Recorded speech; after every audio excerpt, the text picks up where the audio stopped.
এই বৃষ্টির দিনে আমি এমন একটা কাজ করছি যেটা বাইরে কেউ বুঝবে না। আসসালামু আলাইকুম সবাইকে।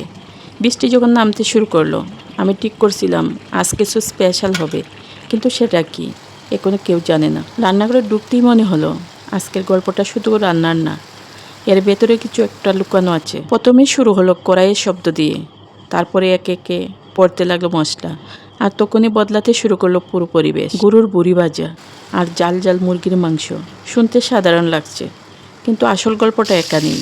বাইরে বৃষ্টি আর ভেতরে আগুন, দুটো একসাথে মিলে যেন কিছু বলছে, কিন্তু আমি এখনো কাউকে সবটা দেখাচ্ছি না। এক একটা ধাপ শেষ হচ্ছে আর আমি শুধু ভাবছি শেষে কি হবে এই রান্নার পরিণতি। সব রান্না শেষ হলে যখন পুরো খাবার একসাথে সামনে আসলো, তখন বুঝলাম এটা শুধু খাবার না, এটা একটা অনুভূতি যেটা বৃষ্টির দিনে আরও গভীর হয়। আর সবচেয়ে অদ্ভুত কথা হলো এই পুরো গল্পটা শুরু হয়েছিল একটা বৃষ্টির দিন।